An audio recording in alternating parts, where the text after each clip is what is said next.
Bismillahirrahmanirrahim. Assalamu alaikum, my dear students. How are you?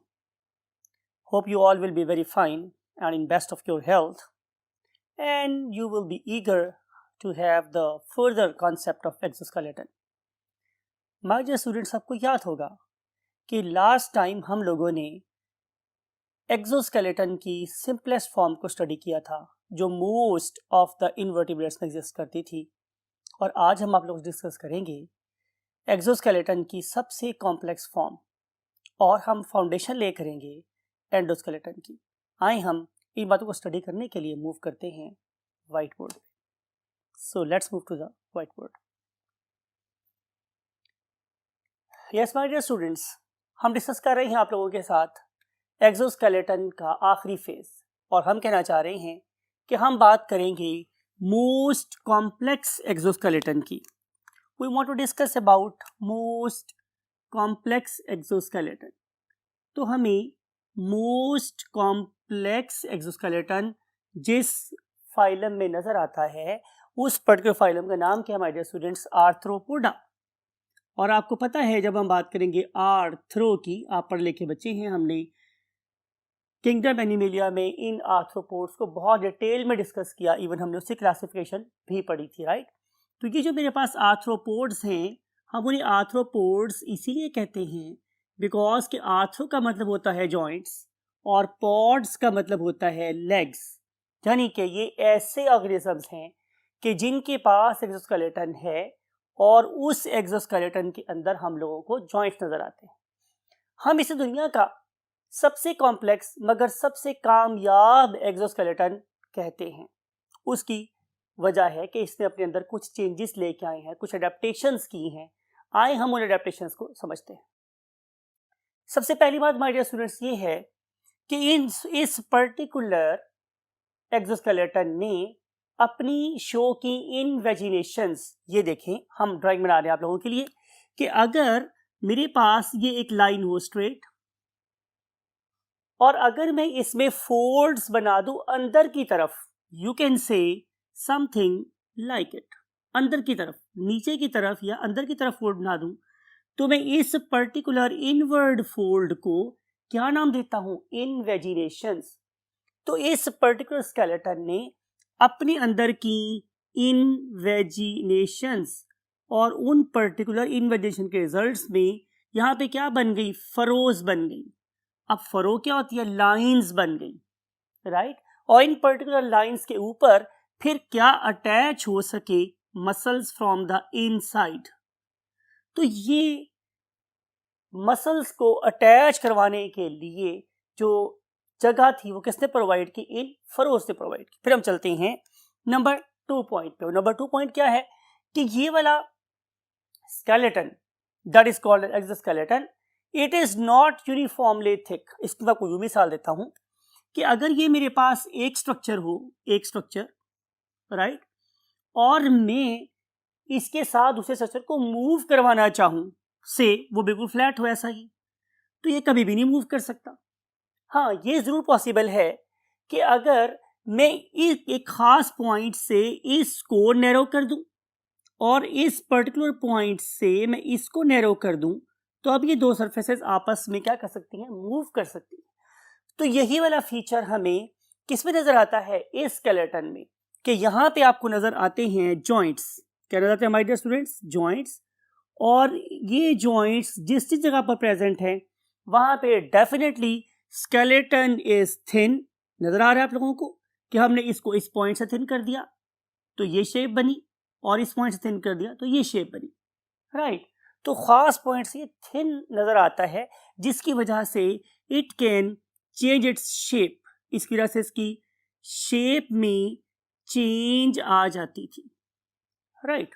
अब हम चलते हैं इसके थर्ड पॉइंट की तरफ, और वो थर्ड पॉइंट मेरे पास क्या माय डियर स्टूडेंट्स, कि इसके ऊपर हमें नजर आते हैं, इमेजिन करें कि आप ऐसी बख्तरबंद गाड़ी में बैठे हैं जिसके बाहर कोई शीशा नहीं है, जिसके साइडों पे कोई शीशा नहीं है, और आप चाहते हैं कि आप क्या करें? आप अपनी सराउंडिंग की इंफॉर्मेशन लें। तो इसका एक आसान तरीका ये है ना हमारे स्टूडेंट्स, क्या करेंगे कि आप कैमरा लगा देंगे, गाड़ी के फ्रंट पे लगा देंगे, गाड़ी के बैक पे लगा देंगे, गाड़ी की साइडों पे लगा देंगे, तो अब आपको पता चल जाएगा कि इस पर्टिकुलर गाड़ी के आगे पीछे राइट लेफ्ट क्या जा रहा है। मॉडर्न टेक्नोलॉजी ऐसे ही चल रही है।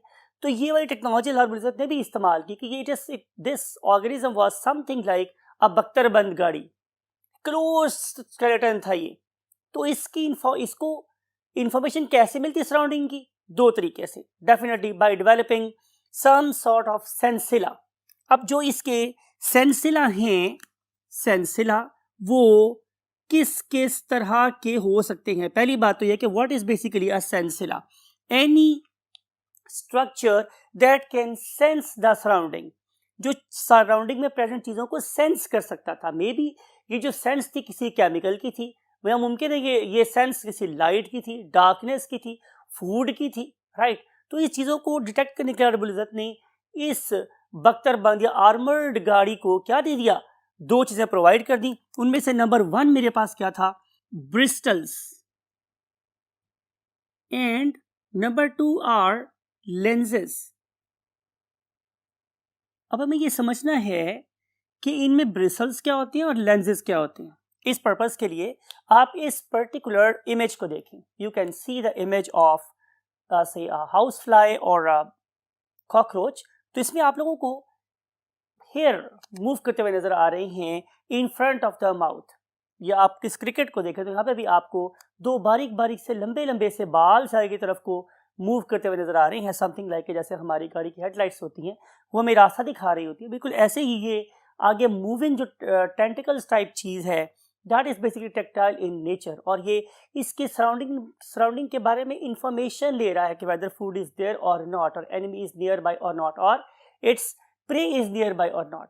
और दूसरी चीज है, यू नो वेरी वेल, हमने बुक पार्ट 1 में पढ़ा था कि इसके पास मल्टीपल लेंसेज होते हैं, राइट। और आपको याद है कि अगर एक वक्त एक आंख में एक लेंस हो तो हम उसे बोलते हैं सिंपल आई, और अगर एक आंख में बहुत सारे लेंसेज हम उसे बोलते हैं कंपाउंड आई। तो हमारी इन इंसेक्ट्स के पास बेसिकली कंपाउंड आईज प्रेजेंट होती हैं। कौन सी आईज? कंपाउंड आईज प्रेजेंट होती हैं, जो इनको डिफरेंट डायरेक्शंस में लाइट को या ऑब्जेक्ट को फोकस करने में हेल्प करती हैं। और आपको याद है कि हमने इस किस्म के व्यू को पैनोरामिक व्यू का नाम दिया था, राइट। अब हम मूव करते हैं नेक्स्ट पॉइंट की तरफ, and that is the 4th point. और वो 4th पॉइंट मेरे पास ये है माय डियर स्टूडेंट्स, क्या कि इनके पास होल्स हैं, सुराख हैं। ये सुराख कहाँ पाए जाते हैं? मेरा नहीं ख्याल है कि आप लोगों को ये बताना दोबारा चाहिए, बिकॉज यू नो कि हमने रेस्पिरेटरी सिस्टम को बहुत डिटेल से पढ़ रखा है। तो इन ऑर्गेनिजम्स की जहाँ पे टर्गा और स्टर्ना आपस में मिलती हैं, मीन्स डॉर्सल प्लेट्स और लिटल प्लेट्स, डॉर्सल प्लेट और वेंट्रल प्लेट जहाँ पे आपस में मिलती है, वहाँ पे छोटे छोटे से होल्स प्रेजेंट हैं, जिन्हें आपको याद होगा हम लोगों ने ट्रैकी का नाम दिया था, ट्रैकी। और इसी वजह से ये पूरे का पूरा क्या बना था? Tracheal system. और इस ट्रैकियल सिस्टम के होल्स का नाम मेरे पास क्या था my dear students? Spiracles, right. तो ये जो स्पायरिकल्स हैं ये एनेबल करते हैं इस पर्टिकुलर बख्तरबंद गाड़ी को कि वो सराउंडिंग्स में से एक्सचेंज ऑफ गैसेस कर सकता हो, राइट। आपको ये वाली बात भी याद है कि इस पर्टिकुलर स्पायरिकल के अराउंड और इवन वो ट्यूब जो इसके अंदर जा रही थी वहां तक भी ये स्केलेटन मूव कर गया होता है। And now we want to discuss the 5th point. वो 5th पॉइंट मेरे पास है स्टूडेंट्स कि इन्हीं आर्थ्रोपोड्स के अंदर क्या अल्लाह ताला ने एडवांटेज दिया हुआ है कि इनमें से कुछ ऑर्गेनिज्म जो है वो फ्लाई भी कर सकते हैं। और जब हम फ्लाई की बात करेंगे तो जाहिर है उस पर्टिकुलर पर्पस के लिए इनके पास क्या प्रेजेंट है? विंग्स। तो विंग्स भी बाज औकात इनके स्केलेटन को प्रेजेंट होती है, जिसकी वजह से ये एरियल मोशन लोकोमोशन भी कर सकते हैं। आप लोग में यही 5 पॉइंट्स है, मेरा ख्याल हम 6 पॉइंट को डिस्कस यहाँ पे नहीं कर सकते because you may be confuse. So अब हम मूव करते हैं रोल की तरफ। तो इनके हमारे पास 3 रोल्स हैं, जिसमें से जो पहला रोल है माय डियर स्टूडेंट्स वो क्या है कि ये अपने एनिमी से बच सकते हैं, राइट। अपने दुश्मन से बचाता है इनको। ज़ाहिर है ये हार्ड है और अक्सर ऑर्गेनिज्म जो है वो इस पर्टिकुलर कैटेगरी को डाइजेस्ट नहीं कर सकते, तो इस लिहाज से ऑर्गेनिज्म को खाने की कोशिश भी नहीं कर रहे होते। ये था हमारे पास इसका पहला पॉइंट। दूसरी बात मेरे पास ये है कि इनका एनवायरनमेंट बहुत क्या हो सकता है? हार्ड हो सकता है, हार्श एनवायरनमेंट हो सकता है। उस पर्टिकुलर हार्श एनवायरनमेंट से इनको बचाता है यही वाला क्या? स्केलेटन। और थर्ड बात जो आपकी बुक में लिखी हुई है वो ये क्या है कि ऑर्गेनिजम्स को ड्राई होने से बचाता है। डेसिकेशन से बचाता है। जाहिर है अगर ये हार्ड शेल ना होता इनके बाहर तो इनकी स्किन की सरफेस पे से बहुत सारा वाटर लॉस हो जाता। इस चीज़ को प्रिवेंट करने के लिए अल्लाह ने क्या किया, इनके ऊपर शेल दे दिया। तो इस हमें नज़र क्या आ रहा है कि ये इन फीचर्स की प्रेजेंस में it is a marvellous structure, लेकिन इसका एक डिसएडवांटेज भी है। आइए हम नेक्स्ट बोर्ड पर चलते हैं और देखते हैं डिसएडवांटेज क्या है। यस माय डियर स्टूडेंट्स, आप ये इमेजिन करें कि ये एक शू है, राइट, और एक इस पर्टिकुलर शू में हमने एक ऐसे बच्चे का पाँव डाल दिया है जो अभी ग्रोइंग एज पे है। तो आपका क्या ख्याल है कि ग्रोइंग एज के साथ साथ इस बच्चे का जो पाँव है वो बड़ा नहीं हो जाएगा? डेफिनेटली बड़ा होगा। तो क्या होगा माय डियर स्टूडेंट्स कि कुछ टाइम के बाद इसका जो शू है वो छोटा हो जाएगा। अब दो ऑप्शन है, या तो मैं पाँव की ग्रोथ को रोक दूं और या फिर ये करूं कि मैं पुराने शूज को उतार के फेंक दूं और उसकी जगह पे नया शू लेके दे दूं। आप मेरी बात को समझ गए होंगे कि इस पर्टिकुलर स्केलेटल सिस्टम का जो सबसे बड़ा डिसएडवांटेज है वो ये कि इस पर्टिकुलर ऑर्गेनिज्म की ग्रोथ किसी खास हद तक होने के बाद क्या हो जाएगी, रिटार्ड हो जाएगी या रुक जाएगी। आप इमेजिन करें कि मैंने आपके गिर्द एक ऐसा होल, एक ऐसा हॉल पहना दिया है कि जिसकी वजह से आपकी ग्रोथ रुक गई है, तो definitely you will face some sort of suffocation.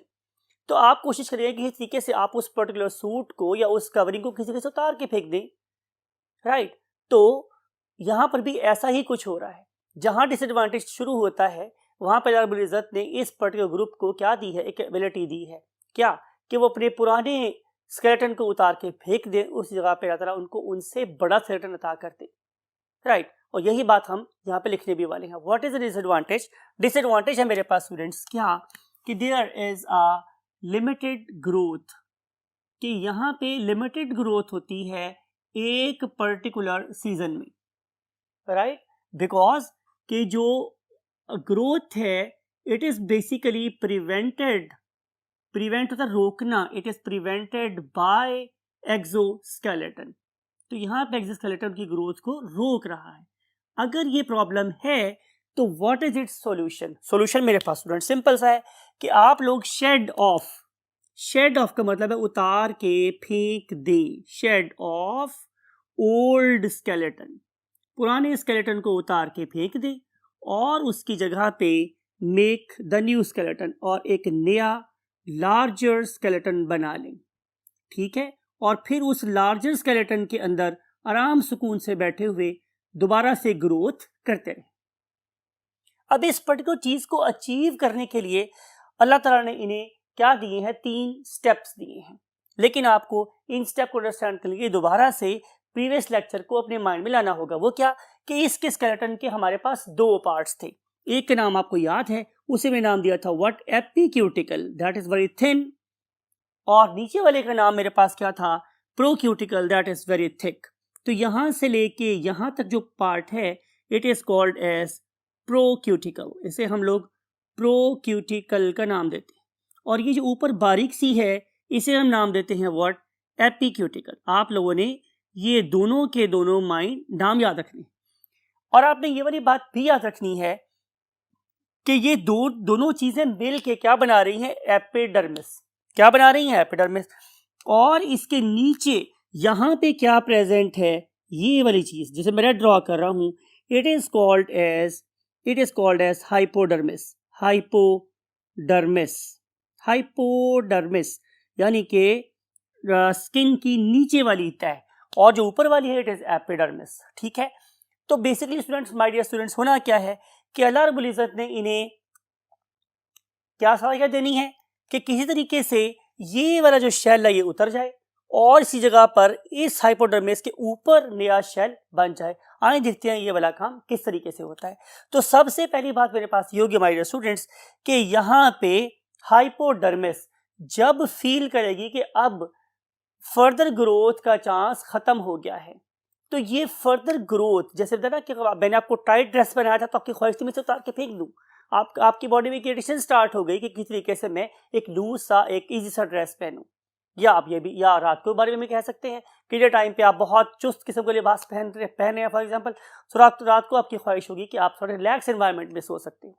तो same is the case here कि यहाँ पर भी हाइपोडर्मिस क्या होगी, इरिटेट होगी, और इरिटेट होने के बाद it will begin to release a hormone, and that very hormone is called as ecdysone. एक हार्मोन रिलीज होता है और उस पर्टिकुलर हार्मोन का नाम है एक्डाइसोन। और इस पर्टिकुलर हार्मोन के ऑनर में ही हम इस सारे के सारे प्रोसेस को एक्डाइसिस का नाम देते हैं, एक्डाइसिस। सो एक्डाइसिस मीन्स अपनी पुरानी जल्द को उतार के फेंकवा देने वाला हार्मोन कहलाता है एक्डाइसोन। तो जो ही एक्डाइसोन रिलीज होगा तो इस पर्टिकुलर हाइपोडर्मिस में से एंजाइम्स रिलीज होंगे। क्या रिलीज होंगे students? It will lead to liberation of enzymes. तो यहां से एंजाइम्स रिलीज होंगे। ये वाले एंजाइम्स डेफिनेटली कैसे हैं? डाइजेस्टिव एंजाइम्स हैं। इन डाइजेस्टिव एंजाइम का काम क्या है कि वो इस पे मौजूद किसको? प्रोक्यूटिकल को डाइजेस्ट करना शुरू कर, ये इसका काम। So number 2 is digestion of procuticle. अब यहां पे प्रोक्यूटिकल डाइजेस्ट हो जाएगी। ये वाली प्रोक्यूटिकल डाइजेस्ट होने का मतलब ये है कि ये आहिस्ता आहिस्ता किसी एक लिक्विड में कन्वर्ट हो जाएगी और उसकी वजह से यहाँ पे एक स्पेस क्रिएट होगी। फिर यहाँ पे एक और एंजाइम रिलीज होगा that is going to digest the parts, जो कि जिसका प्रोक्यूटिकल बना हुआ था, सारे के सारे पार्ट को एब्जॉर्ब कर लिया जाएगा। अब कैविटी और बड़ी हो गई, राइट। नंबर 3 पे क्या होगा माय डियर स्टूडेंट्स कि इस पर्टिकुलर एपिक्यूटिकल के अंदर डेवलपमेंट ऑफ पोर्स कर दी जाएगी। तो हम लिख रहे हैं थर्ड पॉइंट, वो क्या है? Development of pores. Development of pores, सुराख प्रोड्यूस हो जाएंगे और ये स्प्लिट हो जाएगी, ये टूट जाएगी, राइट। जब ये टूट जाएगी तो उस टाइम पे ऑर्गेनिज्म इस पुरानी कोटिंग को, कवरिंग को तोड़ के बाहर निकल आएगा। जिस पर्टिकुलर कवरिंग को तोड़ के ये बाहर निकला है that is called as exuvium. एक्सूवियम जिसे हम आम जुबान में पुराना खौल, पुरानी स्किन कहते हैं, that is called as exuvium. Exuvium में आने के बाद ये जो ऑर्गेनिज्म है it is very much susceptible to its surroundings, because के इसके बहुत से प्रे प्रेजेंट होंगे। उस प्रे में, उस प्रीडेटर में इंसान भी शामिल हो सकता है और दूसरे प्रीडेटर भी शामिल हो सकते हैं। तो ये इसकी जिंदगी का एक बहुत ही सेंसिटिव सा एरिया होता है, सेंसिटिव टाइम होता है, और उस सेंसिटिव से टाइम में ऑर्गेनिज्म क्या करेगा? ऑर्गेनिज्म अपनी बेटर लक की दुआ करेगा और प्लस वो क्या करेगा कि वो अपने हाइपोडर्मिस में से एक नई प्रोक्यूटिकल और एपिक्यूटिकल रिलीज करेगा। तो फिफ्थ पॉइंट मेरे पास क्या होगा? सेक्रीशन ऑफ न्यू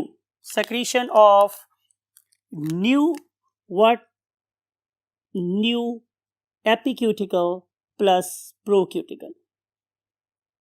ये हो गया मेरे पास क्या? Fourth step. आखिरी स्टेप में क्या होगा? हम इसको करेंगे हार्ड। तो आप लिख सकते हैं last point is hardening of what? Epicuticle. जब हमारे पास एपिक्यूटिकल हार्ड होगी तो जाहिर हम उस हार्ड कैसे कर सकते हैं? Bye means of deposition of certain substances. वो सब्सटेंसेस क्या थे आप याद करें प्रीवियस लेक्चर।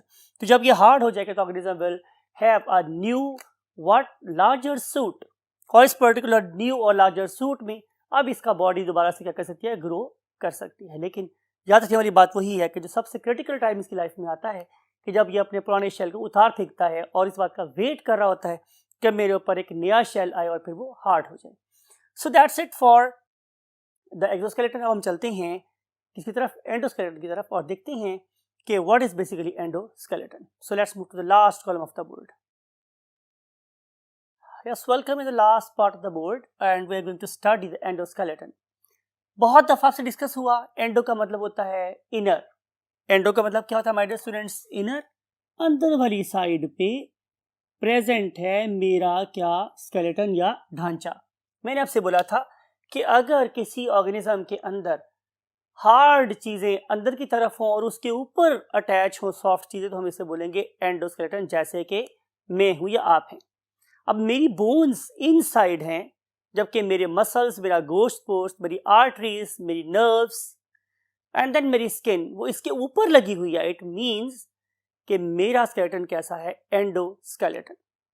एंडोस्केलेटन के भी कुछ फंक्शंस और रोल्स हैं। आए हम आज सिर्फ उनको स्टडी करते हैं और नेक्स्ट लेक्चर में हम एंडोस्केलेटन के कंपोनेंट्स को डिटेल में स्टडी करेंगे।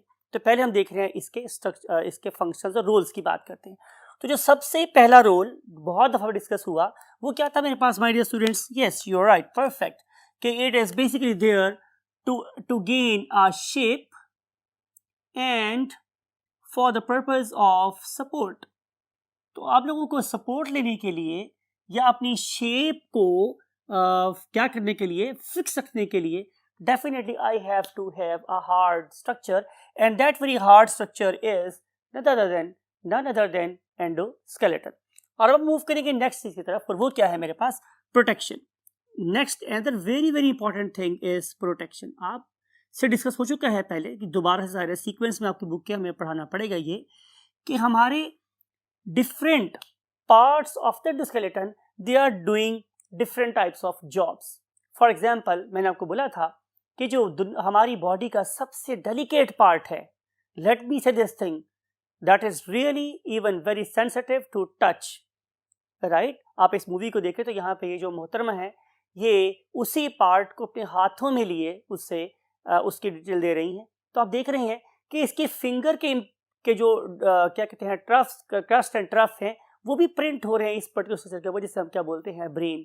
तो ब्रेन एक बहुत ही डेलिकेट सी चीज़ है। अल्लाह रब्बुल इज़्ज़त ने इसको प्रोटेक्शन देने के लिए क्या किया? नंबर 1 लिखते हैं आप लोगों के लिए कि प्रोटेक्शन के लिए नंबर 1 पे इस्तेमाल हुआ हमारा क्रेनियम। क्रेनियम क्या है? मेरा ब्रेन बॉक्स। तो cranium is protecting what? The brain. ये है मेरे पास सबसे पहली बात। क्या बात यहाँ खत्म हुई? तो आंसर इज नो। हमारे पास एक और ऐसी ही डेलिकेट सी चीज है और उसका नाम मेरे पास क्या है my dear students? Spinal cord. आप में से कौन बता सकता है कि स्पाइनल कॉर्ड को कौन सी चीज प्रोटेक्शन दे रही है?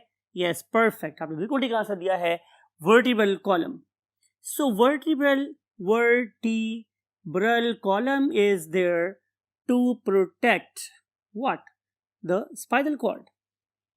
लेकिन क्या आप लोगों के पास रिब्स नहीं हैं? बिल्कुल हैं। तो जो रिब्स हैं they are basically there to protect our lungs and our heart, right. Still there are many thing जो कि ऐड की जा सकती हैं इसमें, लेकिन वही बात है कि मुझे हुक्म अज़ा ला इलाहा इल्लल्लाह कि मैंने आपकी बुक के अंदर ही रहना है। तो हम यहाँ पे बात को छोड़ते हैं और अगली बात की तरफ मूव करते हैं। So what is the next rule? Next role is to ensure some sort of movement and locomotion। इसकी वजह से हमारे पास मूवमेंट्स हो सकती हैं और लोकोमोशन हो सकती है। मैंने आपको डिस्क्राइब किया है बहुत दफ़ा पहले, अब भी दोबारा डिस्क्राइब कर देता हूँ। वो मेरे पास क्या है कि मूवमेंट क्या है? एक ऑर्गेनिज्म का एक ही जगह रह के अपने बॉडी पार्ट्स को एक दूसरे के रेफरेंस से चेंज करना क्या था? मूवमेंट। और लोकोमोशन क्या था? मेरा अपनी सराउंडिंग के एतबार से जगह को बदलना, पूरा, दैट वाज बेसिकली लोकोमोशन। तो मूवमेंट भी करवाने में, लोकोमोशन करवाने में भी ज़ाहिर है मेरे एंडोस्केलेटन का एक बहुत ही यूनिक रोल है। And then we want to see the another very very very very vital role, और वो क्या है? Yes, that is the minerals and ions depositions. आपको पता है डेपोजिट करना क्या होता है? किसी चीज में दाखिल कर देना, दैट इज डेपोजिशन। अब आप लोग अगर अपनी बोन्स को देखें तो they are very very best reservoir for different types of ions and minerals and other salts in the body. ठीक है, आमतौर पर ऐसा होता है कि जब भी हम कोई मिनरल आयन खाते हैं तो वो मेरे ब्लड के अंदर किसी खास कॉन्सेंट्रेशन से ज़्यादा नहीं होना चाहिए। तो अल्लाह रब्बुल इज़्ज़त ने क्या किया? अगर आप ज़्यादा खा लेंगे तो क्या करेगा अल्लाह रब्बुल इज़्ज़त? उसको सेव करवा देगा, स्टोर करवा देगा एक रेजर्वायर में। और रेजर्वायर कौन सा है? Definitely bone. तो जब तक आप लोगों की बॉडी में डिप्लीशन नहीं होती, उस पर्टिकुलर चीज़ की कमी नहीं होती, तब तक ये वाली बोन्स उसको अपने पास महफूज रखती हैं। लेकिन ज़िंदगी में कभी ऐसा भी हो सकता है कि किसी चीज़ की डेफिशिएंसी हो जाए, या आप अपनी एक फेवरेट फूड खाते रहें और बाकी अल्लाह की बनाई हुई हलाल चीज़ों को आप ना खाएं, तो ऐसा हो सकता है कि किसी एक आयंस या विटामिन या हमारे पास क्या है, हार्मोन की आपकी बॉडी में डेफिशिएंसी हो जाए। तो उस पर्टिकुलर डेफिशिएंसी को पूरा करने के लिए क्या होगा कि काफ़ी देर तक ये बोन्स अपने आप में से उसी को रिलीज करती रहेंगी। Best example is calcium and phosphate. लेकिन अगर आप बहुत ज़्यादा देर तक उसको सप्लीमेंट नहीं करेंगे या उसको ट्रीट नहीं करेंगे तो डेफिनेटली फिर बोन्स डिफॉर्मिटी का शिकार हो जाएंगी। लेकिन काफ़ी अरसे तक ये आप लोगों के ब्लड के होम्योस्टेसिस को क्या रखती है, मेंटेन रखती है। अगर ज़्यादा हो जाए तो निकाल लेती है, कम हो जाए तो ये बोन्स उन मिनरल्स और ऑयंस एंड सॉल्ट्स को अपने से रिलीज कर देती है। So therefore acting as a homeostatic reservoir for minerals and ions. And last but not the least, again very important thing, that is the production of blood cells. Production of blood sales. आपको इस बात का पता है कि मेरे पास basically 3 किस्म के सेल थे। आपको याद है उनमें से एक का नाम क्या था मेरे पास? Definitely you are right, one of them was RBC. और आपको पता है कि चाहे मेरे पास आरबीसीज हों, ये बनते थे रेड बोन मैरो में से, और अगर मैं डब्ल्यूबीसीज की बात करूं तो ये बनते थे वाइट बोन मैरो में से, राइट। और अगर मैं बात करूं थर्ड चीज़ की, दैट वाज द प्लेटलेट्स, तो उसका सोर्स भी यही है। तो इसका मतलब ये होगा मेरे पास कि जितने भी सेल्स हैं वो सारे के सारे कहाँ से बनते हैं, कहाँ से जनरेट होते हैं? From the bone marrow. तो नॉट ओनली इस पर्टिकुलर बोन मैरो को as a source of blood cells provide करने का काम है, बल्कि इस पर्टिकुलर बोन मैरो की प्रोटेक्शन ऑफ बोन मैरो, ये भी इन्हीं बोन्स का काम है। तो ये जितने भी जॉब्स हैं, they are being done by this great structure that is called as endoskeleton. तो हमेशा मैं बोलता हूँ कि हर चीज़ से है तेरी कारीगरी टपकती, तो हम अल्लाह ताला की कारीगरी को यहाँ पे रुकते हैं और देखेंगे कि इस एंडोस्केलेटन के हमारे पास कौन कौन से पार्ट्स हैं, राइट। इसकी कितनी टाइप्स हो सकती हैं और ये किस किस किस्म के सेल से बने हुए हैं, इसके लिए हम वेट करते हैं टिल नेक्स्ट लेक्चर। और यहाँ पे हम रुकते हैं इस लेक्चर को और आपको कहते हैं क्या